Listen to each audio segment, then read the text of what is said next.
So,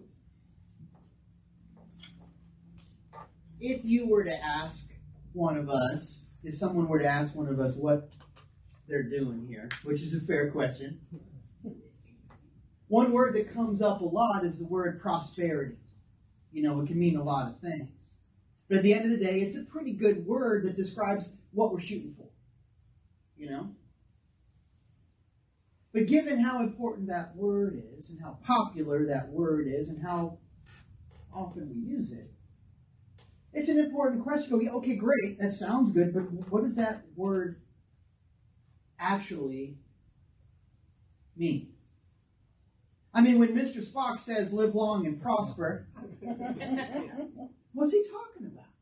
Really, what do you hear when you hear that? Think about that with me. It's an interesting question, because when you think about the Star Trek situation, this is a group of people who have solved a lot of the problems that we're still chewing on. That's why it's fun to watch, I suppose. They've solved issues of hunger and poverty. They embrace diversity, right? All of the things that a lot of us are still trying to figure out, they figured out. And so, if prosperity means, for example, a lot of money, well, that's not what Spock's talking about. They fixed that. So what is it that we're shooting for when we say prosperity is what we're doing? They've solved all the problems, and yet they've still got stuff to do. I mean, at no point in the world of Star Trek is it important to hold still. I mean, imagine trying to tell Captain Kirk to hold still, that the goal of prosperity was something like comfort and stagnation. And he's like the fourth best captain. And even he knows. I know. I'm going there. Think about it. And I suppose at a certain level, that's really the question. What is it that you are driving for? Are you looking for comfort? Or are you looking for adventure? This is an important question. And I think so often we've been trained for comfort. A lot of us remember from school the Maslow's hierarchy of needs, that pyramid where we're supposed to get like food and clothing and shelter and get all of those things, and then eventually we can start talking about like comfort and self-esteem and well-being. And again, the word comfort is somewhere at the top, right? And I think that a lot of us have been taught that once you get to that place where you're comfortable, stop. You did it. And I think that that belief has been so pounded into people that anytime somebody makes them feel uncomfortable, they act like you're trying to take away their food and clothing and shelter. You know what I mean? Wait a minute, I don't like that. That person is different than me. They make me uncomfortable. They're a different color. They speak a different language. They're from a different place. They didn't vote like I voted. Uncomfortable. You're trying to take away my food and clothing and shelter. Wait a minute. There are many people who treat the other like a thief. So I ask you again, are you shooting for comfort and stagnation, or growth and adventure? I would argue that nobody wants to hold still. And in fact, think about it with me. The last time you did something truly interesting, truly great, truly fascinating, the last time you were really excited about something, did you care? If somebody said, oh wait, you missed dinner, you were so into that thing. When you're in love, you'll stand in the rain. Maybe we don't need to hold still. Maybe that's not the goal. So I'll ask you again, comfort or adventure? But I'm going to leave that aside for just a moment. We'll get back to it. I want to talk about something slightly different. We are told that we're not supposed to complain, right? You've been told that. Maybe somebody said, I'll give you something to cry about. Or something along those lines. We've even been taught it in New Thought. We've been taught that the idea is that if you complain about a thing, well, of course we attract what we talk about. So if you point out the negative thing, aren't you going to get more negativity? And look, I've been that kind of person. I don't recommend trying this at home. I've been that kind of person that is quick to point out everything that's wrong. And it is true on a certain level that there's this interaction that happens where the universe says, well, I guess this is what you want more of because it's all you think about. So here you go, I guess. I've been there. Don't recommend going there. I understand that. On a different level, we're taught not to complain because complaining strikes the same chord, it checks the same box in our brains as actually doing something about it. You know what I mean? If I complain about a thing, there's a part of my brain that goes, okay, we handled it, but it didn't get handled. You get that same awesome serotonin hit as though you fixed it, even if you don't fix it. You know? I get it. So in one way or another, it can lead to stagnation. And so we're not supposed to complain. I get it. And yet, aren't we supposed to speak up when something's wrong? I mean, think about every hero you ever had. Don't they all have some story at some point in their hero's journey where they say, wait a minute, this is broken. This isn't healthy. This is not fair. We have to do something about it. Isn't that what heroes do? Think about your life. When something got fixed, it started with going, wait, this ain't fixed. What's the difference? Let me be as clear as I can about this. If everything that we say and do and think is a prayer, if everything that we say and do and think participates with the flow of life to create our next experience, if that's how powerful all of this is, if everything that we say is creative, and we are not speaking truth to power, then what are we saying? This is a very big deal, folks. Okay, but we're not supposed to complain. So what's the difference? I would argue that the difference between standing up and complaining has everything to do with my willingness to participate in the solution. Do you want to do something about it, or do you want to put it on a shelf? If you want to be part of the solution, if you want to speak up and do the thing and this is messed up, let's get in there. That's the difference. The difference is participating in agreeing with, in doing something about the solution. That's the difference between complaining and pointing out, let's say, standing up. And I bring that out because it has everything to do, believe it or not, it has everything to do with prayer. Is your prayer a complaint? Or is your prayer standing up? Sometimes they sound similar. But think about it. You get a splinter. Do you pray for the splinter to be removed, or do you reach for the tweezers?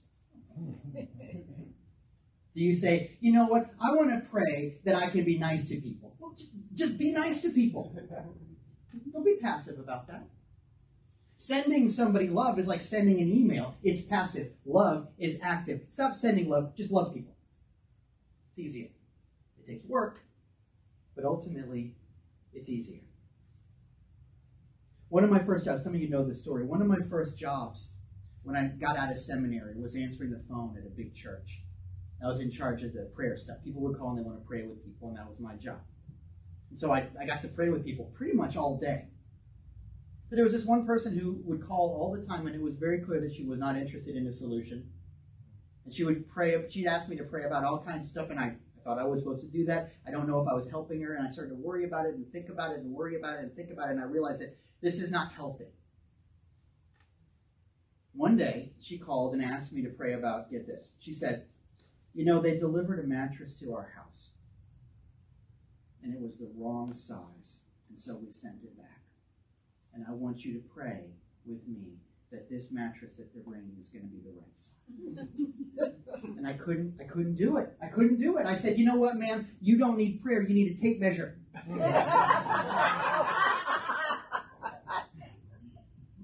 Is your prayer an excuse to not do it, whatever it is for you? Or is your prayer participating in the solution? If you want this to work, whatever it is, let your prayer be the beginning of action. Let you agree with the healing and participate in the healing, or frankly, it's not going to work. I've been doing this a long time, and I've seen stuff work and I've seen stuff not work. That's the difference. But I feel like we know that. We have a sense of that. I'm seeing nodding heads. People go, yeah, I get that. I've done that. I know. So let's talk about what happens next. What happens when you do the thing? What happens when you remember who you are, when you speak truth to power, when you stand up for the thing, when you pray and you put your prayer into action, you agree with it, you get the spiritual tweezers and you get that splinter out, or whatever it is. What happens next? Because a lot of people come to me at that wonderful, blessed moment. A lot of people come to me and they say, stuff is changing. Did I do it wrong? We talked about the chemical reaction that takes place when you mix in some new good ideas with some old toxic ideas. We've talked about that bubbling up. It's like Mentos and Diet Coke sometimes. That feeling that happens when you mix in old new and the good new and old bad. We've talked about that feeling. Now you and I know that it's just growing pains. It's totally healthy. It's okay. If I'm praying that my ego be lessened, that it go away, sometimes the part of me that wants to hold on to that's got to play a little tug of war. It's okay. It's totally okay. I'll put it this way. You prayed for change. Now stuff is changing. Nice work. That's how it's supposed to go. And it seems like a silly thing to bring up, but I got to tell you, I think sometimes in New Thought, we have been told that if you're doing it right, there's no problems. Sometimes in New Thought, we have been taught that if you're spiritual, you just get your way all the time. I mean, think about it. I don't know about you, but I have read any number of books and listened to any number of teachers in the New Thought sphere of things where someone has said something like, if you're spiritual, there'll never be any problems. It's always smooth sailing. And if you're not spiritual, then that's when, you come up against change and discomfort. We've heard that kind of thing before. Well, so this thing happens. If I do my work and I pray and I think and I try to live this stuff and then things change and sometimes it can be uncomfortable, a lot of people in that moment go, oh wait, I must be doing it wrong. And they step right back into the old situation that's not healthy and that's not growth. When that's exactly the thing that they shouldn't be doing. You want to grow, lean into the discomfort. You want to grow, lean into the growth. You want to grow, lean into the adventure. At what point, for example, in the life and teachings of, let's say, Jesus, can we interpret that what we're supposed to look for is comfortable stagnation? At what point in the life and teachings of Captain Kirk? At what point in the life and teachings of any hero you want? How is this different?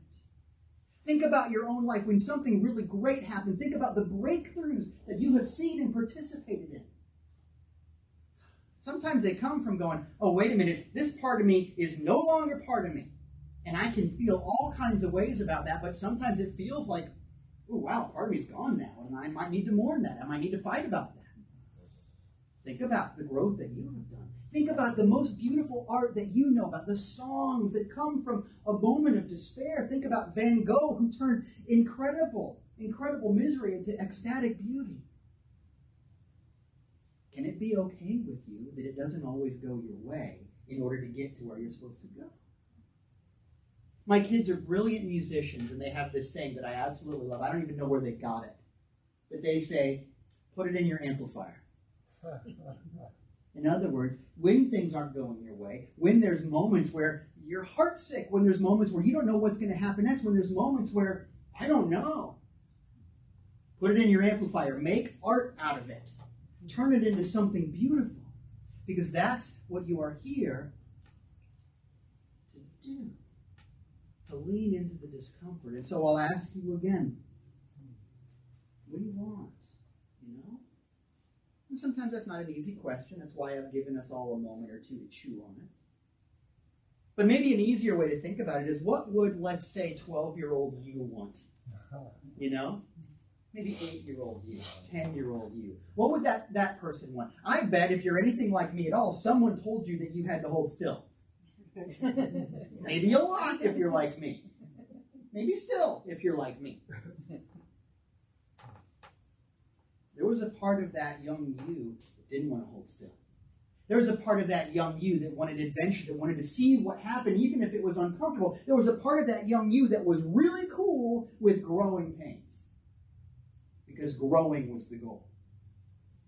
And if you told, right now, if you told 8-year-old you, 10-year-old you, 12-year-old you, that what you really want in life is for nothing new to ever happen and for it always to be expected, they would be disappointed. And maybe that's not a bad gauge of how you're doing in life. Would 12-year-old me be impressed? Maybe not. They may not understand everything, but think about it. Is there something that you can be doing different that would really impress 12-year-old you? Maybe it's worth exploring. I think that it's time to stop hiding from the part of us that craves adventure. And it's time to start seeking what's going to help us to grow, even if it's uncomfortable. Maybe especially if it's uncomfortable. Because look, at the end of the day, the important questions are the ones that we can never answer, but that we cannot stop asking. The important questions are the ones that we can never answer, but that we cannot stop asking. I'll say that another way. God is infinite, right? Love is infinite, right? Power, truth, good, life, infinite, right? Otherwise, why bother even talking about it? Well, infinity is a long road. Why do you want to pull over? Let it be okay that this journey continues. Let it be okay that there are parts of it that we're not going to understand. Let it be okay that there are parts of it that are uncomfortable. Because there's something beautiful that happens when we are surprised. Art happens. Breakthroughs happen. Revolution happens. Beauty happens. Love happens. Love is very inconvenient. Let it be. Because the thing that happens when the universe takes away the parts of you that are no longer true and leaves a more honest, more pure, more beautiful version of who you have always been, even though something has been taken away somehow, and you know this because you've done it, somehow you're bigger. Something got taken away, and somehow you're more. Just like you were when you were a little kid. Lean into those things that take away all the baloney. That's a good church safe word. Lean into those things. Because somehow you're more. Somehow you're bigger. Somehow you're more beautiful. And somehow you're more free. Because after all, freedom is a choice. Thank you.